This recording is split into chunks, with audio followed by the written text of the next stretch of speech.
તમને એક ઐતિહાસિક ઘટના, આવું તો ઘણું બધું બનતું હોય છે. એક જ્યારે ફાઉન્ટેન પેન, બોલ પેન ને આ બધું, એમાં ફાઉન્ટેન એટલે નીબવાળી ટાંકવાળી પેન, શાહી કોઠીમાં ભરવાની પછી ટાંકથી ચાલે, એ ફાઉન્ટેન પેન કહેવાય. એ પેન જ્યારે નવી નવી શોધાઈ ત્યારે એની જે ફેક્ટરી નાખી જે માણસે, એ વેચાણ થતું, લોકો નવું નવું લે, પણ પ્રોબ્લેમ એ ઘણા થાય ને, નવું નવું હોય. અત્યારે કોઈ એવી લે તો ઘણામાં છીંકીને છીંકીને કરી હતી માંડ ચાલે ને એવું બધું. તો એ વખતે તો ઘણું બધું થતું, એટલે લોકો લઈ જાય પણ પાછા પ્રોબ્લેમ થાય એટલે પાછા ત્યાં જ આવે. એટલે હવે રોજ કેટલાય આવે, પછી જવાબે દેવા પડે, કોઈનું આ કરવું તે કરવું. એમાં એનો જે ક્લાર્ક હતો ને એ બહુ ભલો માણસ હતો. એટલે ગ્રાહકને બિચારાને પૈસા પડી જાય મોંઘી વસ્તુ અને સંતોષ થાય નહીં. સંતોષ થવામાં કારણ શું કે કરે શું, ખોટવાયા પછી અથવા હાલે નહીં તો હવે નવું નવું સંશોધન બીજું શું જાણકારી હોય. ક્લાર્કને બહુ દયા ભાવ, ગ્રાહકના 5 પૈસા આમ જાય ને એનું મોઢું પેલું થઈ જાય તો બિચારાને દયા ભાવ આવે. એટલે જરા પછી કોઈ આમાં હોય ને એટલે ઓલાને કે તમે છે ને આ પેન મૂકતા જાઓ, હું રિપેર કરી દઈશ, ગમે તે, હું તમને સંતોષ થાય એવું. બહુ પૈસાવાળા હોય તે તો ફેંકીને વ્યા જાય જે હોય થાય, પણ કોઈ સામાન્ય માણસ હોય ને લખવાનો શોખ હોય ને એ જ બિઝનેસ હોય તેને બહુ મોટું હોય ને કામ.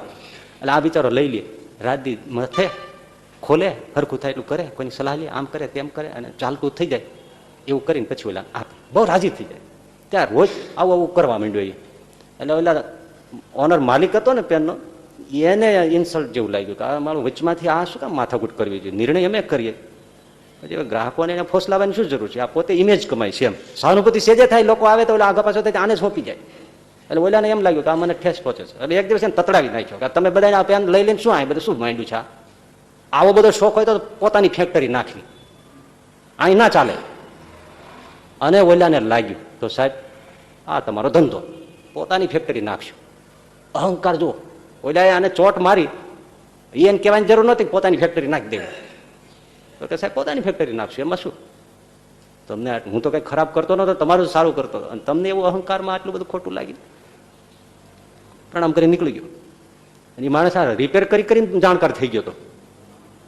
એમણે ફેક્ટરી નાખી પેનની, ફાઉન્ટેન પેનની, એવી સરસ એને મોડેલ બનાવી અને બજારમાં મૂકી. એ પેનનું નામ પોતાના નામ ઉપરથી નાખ્યું અને આજે આખી દુનિયામાં એ પોતાનું રાજ ચલાવે છે. એ પેનનું નામ પાર્કર પેન.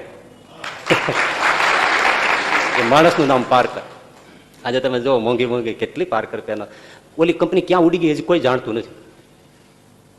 એટલે જો કોઈ ટણી કરવા જાય તો લોસ જાય.